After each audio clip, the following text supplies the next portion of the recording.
درخواستیں دائر کر رکھی ہیں ان کو لگایا ہی نہیں جا رہا, سنا ہی نہیں جا رہا, اور اب اگلے ہفتے سے چھٹیاں آ جائیں گی ہائی کورٹ کی. تو یہ آپ کے سامنے ہے پورا ہمارا نظام جو ہے, نظام عدل آپ کہہ لیجئے, نظام جو ہمارا انتظامیہ کا ہے.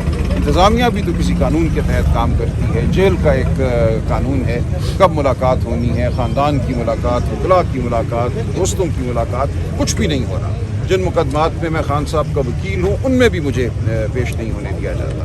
یہ بالکل مکمل ہمارے نظام کی نفی ہو چکی ہے. ہم ایک جنگل میں اس وقت جی رہے ہیں. یہ بتائیے گا, توقعات تھی آپ کی کل جو فیصلہ محفوظ ہوا تھا لاہور ہائی کورٹ میں 9 مئی کی ضمانت کی, آج وہ مسترد ہوئی ہیں, کیا کہیں گے؟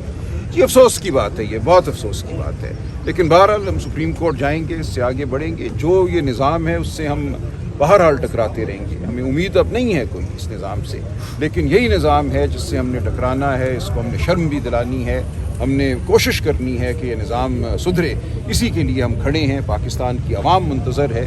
جو 8 دہائیوں سے پاکستان کے عوام کو حقوق نہیں مل رہی ہے, اسی کا ایک یہ حصہ ہے آج عمران خان کو حق نہ ملنا, عمران خان کی بہنوں کو حق نہ ملنا. یہ وہی حق کی نفی ہے جو پاکستان کے عوام 8 دہائیوں سے سہ رہے ہیں. یہ بتائیے گا, کے پی بجٹ کے حوالے سے کل سے مختلف باتیں ہو رہی ہے, سیاسی کمیٹی کو لے کر, آپ کو لے کر. بجٹ کیوں پیش کیا گیا بانی پی ٹی آئی کی اجازت کے بغیر, اس پر آپ کا کیا موقف ہے؟ دیکھیے, ہمارا موقف یہ ہے کہ 23 تاریخ کو پاس کرنا ضروری نہیں تھا. آج ایک میٹنگ کا امکان تھا اور ممکن تھا کہ آج ہمیں خان صاحب سے واضح ہدایات اس حوالے سے مل جاتی. ابھی کل پرسوں بھی ممکن ہے, شاید کوئی مقدمات لگیں. تو جب تک ممکن تھا ہم روک سکتے تھے اس بجٹ کے پاس کرنے کو. لیکن یہ ہے کہ 30 جون تک ہمیں بہرحال پاس کرنا تھا, ماں سوائے یہ کہ خان صاحب کی جانب سے ہدایت آتی کہ پاس نہ کرو. اس صورت میں یہ ہوتا کہ 1 جولائی کو صوبے میں تمام اخراجات جو ہیں وہ رک جاتے. اسکول, اسپتال, کالج, تھانے سب رک جاتے. اس کو پھر ایک فائنینشیل ایمرجنسی کہا جاتا ہے. اس صورت میں بالکل یہ ممکن ہوتا کہ وفاقی حکومت صدر کے ذریعے گورنر رول نافذ کر دیتی یا فائنینشیل ایمرجنسی کا اعلان کر دیتی اور حکومت ختم ہو جاتی. یہاں تک ابھی ہم نہیں پہنچے تھے. خان صاحب کی ایسی کوئی واضح ہدایت نہیں تھی کہ کے پی حکومت کو ہم نے ختم کرنا ہے. خان صاحب کی صرف یہ ہدایت تھی کہ بجٹ پاس ہونے سے پہلے مجھ سے مشاورت کی جائے. وہ مشاورت نہیں ہو سکی, منصوبہ سازوں نے نہیں ہونے دی.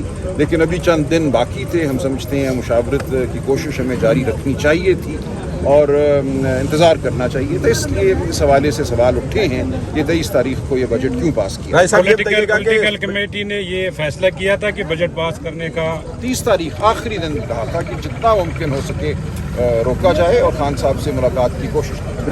لیکن آخری دن کو بہرحال پاس ہونا تھا, ماں سوائے یہ کہ خان صاحب کہتے ہیں مت پاس کرو اور اسمبلی کو تحلیل ہونے دو, یہ حکومت کو تحلیل ہونے دو.